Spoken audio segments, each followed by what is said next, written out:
It's Halloween time once again, and time to hunt out a spooky story, and while there are plenty of weird and haunted places, we are going to focus on Upstate New York, and one mystery that trumps them all, and it's a story that you may not know. Indian Lake is a town in Hamilton County, New York, the US. The name of the town is taken from the lake, which is largely inside the town limits. It is also the title of a blog. The Indian Lake Project blog cryptically details the author's ongoing search for information about what he believes was an MKUltra-like government-sponsored mind control program conducted on children in the woods around Indian Lake, New York during the early 1950s. So is the Indian Lake Project fact or fiction? Let's take a look. Welcome to IF, videos on history and mystery. Hit that subscribe button and ring that notification bell so you never miss a video again.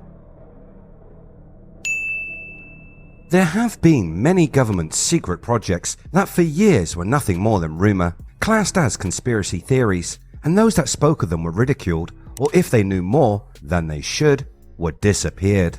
The CIA's illegal MKUltra mind control experiments infamously used drugs, hypnosis, and electronic devices to control the minds of its subjects. The facts of this long secret project being revealed in sensational documents officials hid for decades, which recently came to be public knowledge. These records rewrite the history of the CIA's covert and illegal MKUltra project. Researcher John Greenroad Jr., who spent almost 20 years trying to obtain the documents to prove the stories that were told in hushed rooms and whispered in the corridors of government buildings, were indeed fact.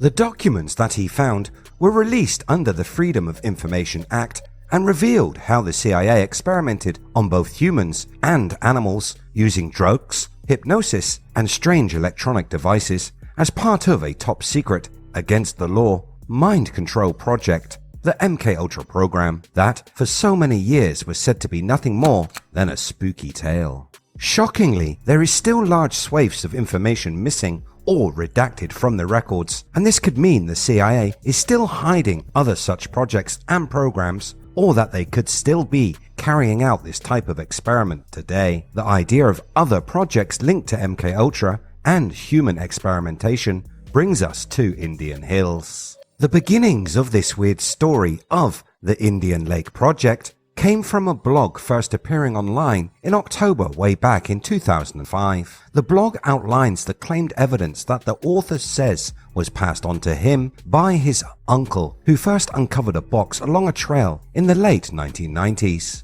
It also has details on the people who allegedly contacted the blog author with information on the mysterious project, and that he believes he is being targeted by the authorities for having this information. The box's contents are said to paint a chilling picture of human experiments that it is said were conducted on children, but are they fact or fiction? Searching online for references to the Indian Lake Project always leads back to the blog page. Links pop up on paranormal, conspiracy, and mystery forums. Many have said that the story is a work of fiction. However, real programs of government experiments have come to light through declassified documents in recent years, but few, if any, have involved children. Is it possible that this mystery box has uncovered real evidence of yet another secret program? From 1952 to 1955, it is believed that the Adirondacks hosted a series of extremely immoral and downright creepy experiments, all part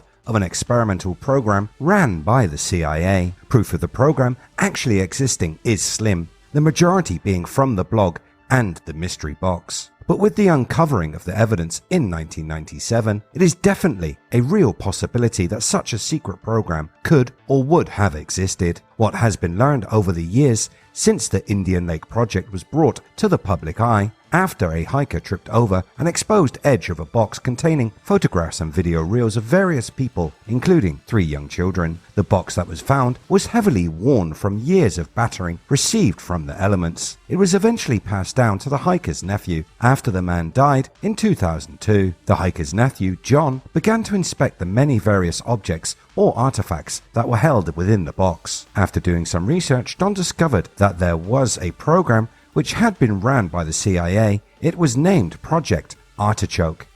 In a memo found inside of the box was written, "Can we get control of an individual to the point where he will do our bidding against his will and even against fundamental laws of nature, such as self-preservation?" This spooky question showing that the manipulation of the mind could possibly be the end goal of this program. It is believed that children's minds were easier to manipulate and that the 3 children pictured were used in the experiments. The children are believed to be pictured at different ages in the photographs, showing that the personnel responsible for the project could have raised them at the facility in Indian Lake. After carrying out his research and piecing all the pieces of evidence together, John decided he should really take a trip to Indian Lake to see if he could find more proof or information or anything that could further the research himself. After many hours of searching, he came across a large abandoned structure deep in the middle of the woods. The structure was 3 to 4 stories high, and it had no roads which would allow access to it. John believes that this could well be one of the facilities that was utilized in the project. He also said that he found an abandoned building or underground hideout filled with beds that could have been used for the subjects to sleep on before they were used for experimental purposes. Jumping forward in time to today, and John has taken a more cautious approach in dealing with the case. He says that he began receiving unnerving phone calls and had someone break into his house without taking anything, a clearly veiled threat. He believes that it is in the best interest for himself and his family to take a step back from what he has uncovered. He is still researching the case, but is far more careful with what he releases. This could be a wise move. We have learned that when it comes to MKUltra, the secret groups behind the program were happy to kill to hide their secrets. I recommend watching the Netflix documentary Wormwood. It's a real eye-opener and may also open your way of thinking on other conspiracies. But back to Indian Hills. Is this just internet fiction? I think that most of you guys know that there is a long-standing internet genre known as creepypasta, online horror stories. The best of the creepypasta stories often include multimedia material like photos, videos, and links to websites. This created evidence helps perpetuate or substantiate a published story. Urban legends like the Slender Man got their start on creepypasta. The website Crushable took a look at the Indian Lake project, and while they couldn't make a definitive decision, they felt the Indian Lake project had all the hallmarks of an elaborate piece of internet fiction. Again, I would remind you that this was often the case with other conspiracies that have turned out to be true. In conclusion, we may have to face the idea that perhaps we will never know the truth behind the Indian Lake project. The blog has not been updated in many years. A final posting saying, "I will begin posting updates to the new Indian Lake project Twitter account soon."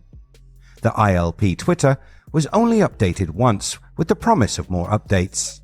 Did the author of the story lose interest? Or did something more sinister happen? In my humble opinion, I've looked at the government and its secrets before, and if this is an elaborate hoax, it is very convincing. The nuances of the story mirror the real documented cases like Subproject 68 of Project MKUltra, the chemical tests carried out on the unawares people of St. Louis, and the many clandestine programs that came out of World War II, like Operation Paperclip and all its linked sub-projects, and even stories like that of Japan's infamous Unit 731. So what do you think? Is this a real hidden government program of torture and terror? Or just a creepy story that is perfect for sharing around a campfire with some s'mores this Halloween? Let me know in the comments below. Okay, it's clue time. The size of the fish can be learned by 1,000 new subscribers. Was that a little too cryptic? Many answers have been rolling in now, and the list of eligible entrants is growing. Look back at the last 3 videos for more clues to help you find the answers and enter to win the free disclosure shirt. Good luck! And, as always, if you like what I do here on the channel, then hit that red button, like and share. You can catch the latest by searching We Are If. Thanks so much for watching. I'll see you next time.